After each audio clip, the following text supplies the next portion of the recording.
नमो ओं विष्णुपाद परमहंस परिव्राजकाचार्य अष्टोत्तर शत Shri Shrimati divine grace AC Bhaktivedanta Swami Srila Prabhupada की जय। अनंत कोटि गौर भक्त वृंद की जय। अनंत कोटि वैष्णव वृंद की जय। All glories to Srila Prabhupada, all glories to Sri Guru and Sri Garanga. Hare Krishna, dear devotees, I hope all you are doing well. Today we'll be reading from chapter 17 from Nectar of Devotion, Symptom of Ecstatic Love. Chapter 27, Nectar of Devotion, Symptom of Ecstatic Love. So before we begin, let's pray first. Om Namo Bhagavate Vasudevaya. Om Namo Bhagavate Vasudevaya. Om Namo Bhagavate Vasudevaya. Om Ajnanatimirandhasya Jnananjana Chakshuru Unmilitam Yena Tasmai Sri Gurave Namaha. Ram namaskritam naranchaivo narattamam devim saraswatim vyasam tatam jayamudhiraye. Jaya Sri Krishna Chaitanya Prabhu Nityananda Sri Advaita Gadadhara Srivasadi Gaura Bhakta Brinda. Hare Krishna Krishna Krishna Hare Hare, Hare Rama Rama Rama Hare Hare.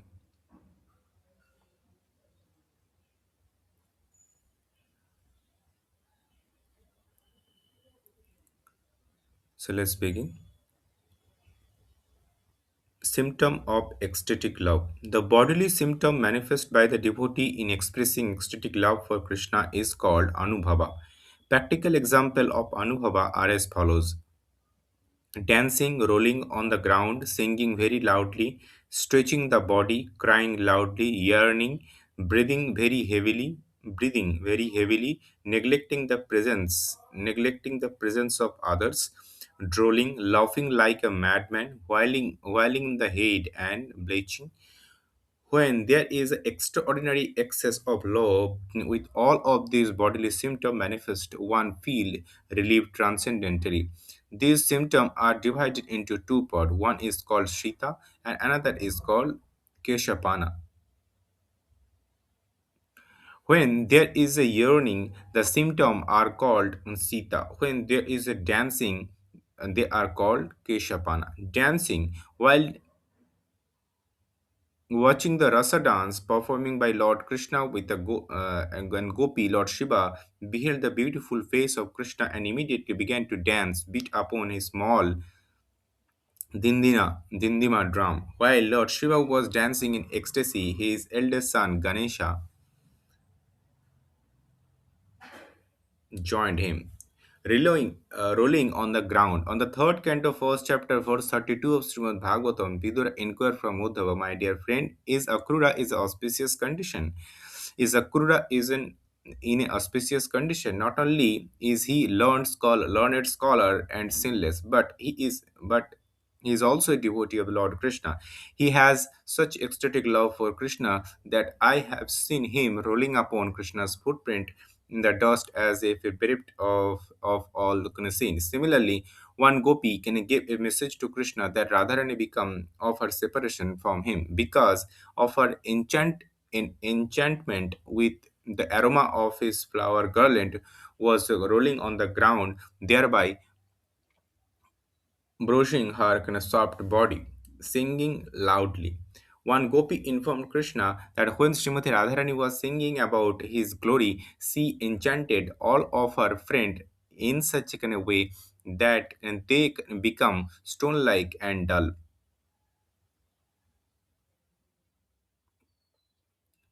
At the same time, the nearby kind of stone began to melt taken away in ecstatic love. When Narad Muni was enchanting the Hare Krishna mantra, he chanted so loudly that it is apprehended that Lord Nrsimha had appeared. Thus, all the demons began to flee in different directions.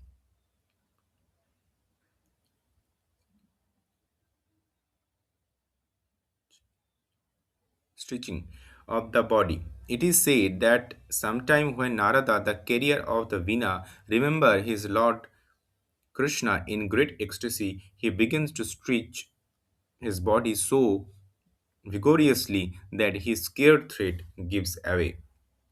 Crying loudly. A gopi once said to Krishna, my dear son of Nanda Maharaja, By the sound of your flute, Srimati Radha, by the sound of your flute, Srimati Radharani has become full of lamentation and fear, and thus with a faltering voice she is crying like a Kuroribat. It is described that by hearing the vibration of the Krishna's flute, Lord Shiva became very puzzled and began to cry so loudly into space that that the demon become vanquished and the devotee become overwhelmed with joy, yearning. It is said that when the full moon rise, the lotus petal become expanded. Similarly, when Krishna used to appear before Radharani, her face, which is compared to the lotus flower, would expand by her irony. Breathing heavily.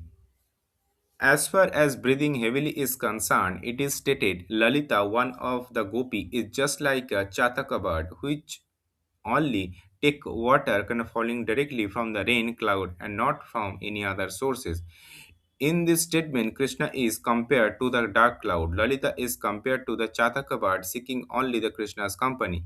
The metaphor continue to say, as a heavy wind sometimes disappear a mighty cloud, so the heavy breath from Lalita's nostril caused her to miss Krishna, who had disappeared by the time she covered herself, neglecting neglecting the presence of the neglecting the presence of others. As far as neglecting the presence of other is concerned, the wife of the Brahmana who was performing sacrifices at Vrindavana left home as soon as they heard the Krishna was nearby. They left their home without caring for their learned husband. The husband began to dismiss this among themselves. How wonderful is the attraction for Krishna that it has made for this woman leaves us without any care. This is the influence of Krishna. Anyone who has become attracted to Krishna can be relieved from the bondage of birth and death, which can be compared to the locked up home that were neglected by the wife of the Brahmana. In the Padavali, there is a statement by some devotee: we shall not care for any outsider. If they should deride us, we shall still not care for them. We shall simply enjoy the transcendental mellow of chanting Hare Krishna, and thus we shall roll on the ground and dance ecstatically. In this way, we shall eternally enjoy the transcendental bliss. Drooling as an example of running down of saliva from the mouth, it is stated that sometime when Narad Muni was chanting the Hare Krishna mantra, he remained stunned for a while and saliva oozed from his mouth, laughing like a madman. When a devotee laughs very loudly like a madman, it is done out of extraordinary agitation of ecstatic love within the heart. Such mad laughing is an expression of the condition of the heart that is technically called attahasa. When a devotee become affected with this material condition, this love is expressed through the lips. The sound, the laughing sound coming one after another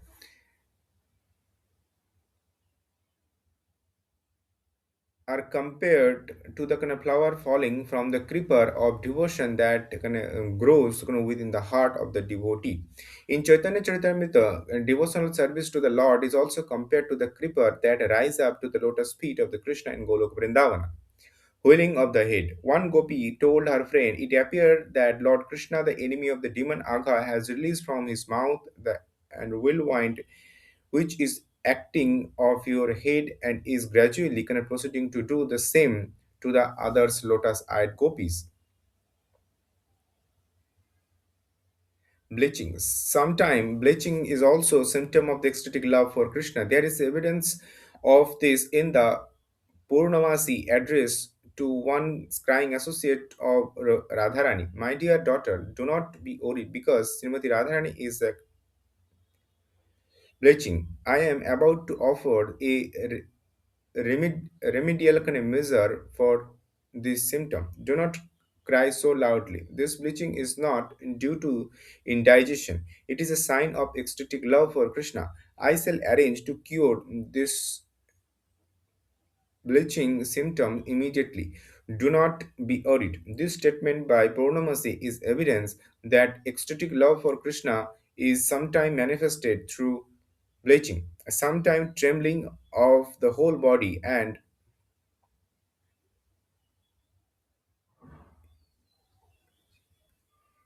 এখানে hemorrhaging from some part of the body are also manifested in the response of ecstatic love for Krishna, but such symptoms are very rare,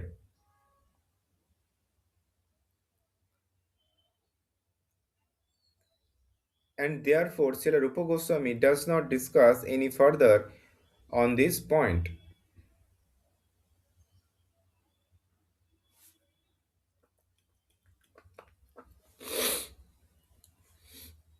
So here we conclude the reading of Bhaktivedanta purport.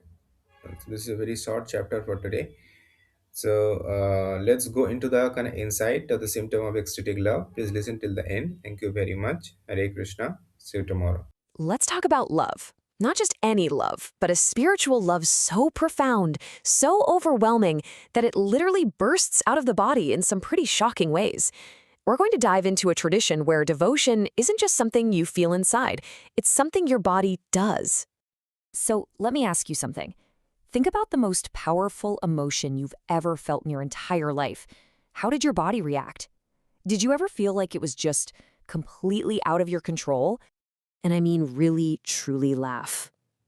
Uncontrollably, with an intensity that might look a little unhinged to someone just watching. Is that really something love can do to you? Or how about this? A feeling so powerful that you just have to throw yourself on the ground and roll around, not even caring if you get hurt. It sounds totally extreme, I know, but as we're about to find out, these aren't just some wild what-ifs. So what's going on here? How do you even begin to make sense of these kinds of behaviors? Well, it turns out they're not random at all. They actually fit into a really specific framework for understanding how divine love shows up in the physical world. And the key to this whole thing is a word anubhava. It basically means these physical, bodily symptoms that show up when a devotee is feeling ecstatic love for Krishna. So this isn't just about feeling love deep down. It's about that love getting so big and so powerful that it physically takes over. These actions are seen as straight-up, undeniable proof of a real spiritual connection. And it gets even more specific. Anubhava are split into two main types. You've got kshepana, which are the really active outward things, like dancing or rolling around. And then there's shita, which are the more passive or cooling symptoms, like yawning. Yep, yawning. It just goes to show you how systematic this whole thing is. All right, let's dig into that first category, the kshepana. These are the active ones, where the body is really put into motion, all driven by this powerful force of ecstatic love. Okay, first up, dancing. This one kind of makes sense, right? Dancing is probably one of the most universal ways we express joy. And in this context, it's seen as this direct, spontaneous reaction to feeling or seeing something divine. Now, check out the example used here because it's pretty amazing. It's not just any devotee, it's Lord Shiva himself, a hugely powerful deity. The moment he sees Krishna's face, his immediate gut reaction is to just start dancing in ecstasy. That really elevates this, It shows that this kind of physical outburst is a language even the gods speak. But now for one of the more extreme examples, the one we talked about right at the start, rolling on the ground. How in the world could that be an expression of love? This quote just explains it perfectly. You see, a Kruar isn't just rolling around for no reason. He's rolling on Krishna's footprints. He is so overwhelmed with love and devotion that he wants to physically touch the exact same dust that Krishna walked on. He completely loses all his normal composure. It's just total surrender to that feeling. So it's not just about big physical movements. This ecstatic love also comes out through sound, through vocal expressions. That feeling needs a way out, and sometimes that way out is the human voice. Of course, singing is a huge part of worship in tons of traditions. But what we're talking about here is a kind of singing that is said to have almost supernatural effects on the world around it. So try to picture this. Srimati Radharani, who's considered the ultimate devotee, is singing about Krishna. And she's singing with so much pure love and intensity that her friends are just captivated. They're literally frozen in place like statues, totally stunned by the sound. But wait, that's only half the story. And here's the wild part. While the living people become like stone, the actual inanimate stones nearby start to melt because they're responding to the power of her devotion. It's this beautiful, poetic way of saying that this kind of love is a cosmic force, something that can literally change the rules of reality. Okay, so let's get back to that really jarring idea from the beginning. Laughing like a madman. It sounds so negative, doesn't it? But within this framework, it gets a completely different meaning. I mean, how beautiful is that? This metaphor totally flips the script. The laughter isn't madness at all. It's seen as the literal fruit, or flowers in this case, of a love that's been growing so strong inside someone's heart that it just has to burst out. Every single laugh is like a flower of devotion blooming. And finally, let's look at the category of symptoms that are 100% involuntary. These are those Shita symptoms we mentioned, where the body is just reacting all on its own, completely outside of the person's control. And yeah, some of these might seem a little odd. Yawning, breathing heavily, even drooling and belching. I mean, these are pretty mundane, sometimes even embarrassing bodily functions, but here they are, listed as legitimate signs of ecstatic love. This quote is just fantastic because it tackles the awkwardness of it head on. A character sees Radharani belch and gets worried, but is basically told, hey, don't worry about it. That's not indigestion, that's a physical sign of her spiritual state. And that's the key here. In the system, even the most normal, everyday bodily function can be transformed and seen as something sacred. So when you put this all together, what do you get? In this tradition, divine love isn't some quiet, polite internal feeling. No, it's this massive, overwhelming force. It's a love so big that the mind and the heart just can't hold it all, so it overflows. It spills out into the physical body, as dancing, as laughing, as crying, even as belching. These aren't just weird symptoms. They are seen as proof of a connection so deep, it dissolves the boundary between spirit and body. And that kind of leaves us with this final thought. Whether you look at this through a spiritual lens or a psychological one, it's a really powerful idea. I mean, we've all felt emotions that feel too big for our own skin, right? Grief that makes your legs feel weak, or a joy so intense you feel like you have to jump up and down. So what does it really mean for a feeling to become a physical event? What's the limit of what our bodies can actually contain?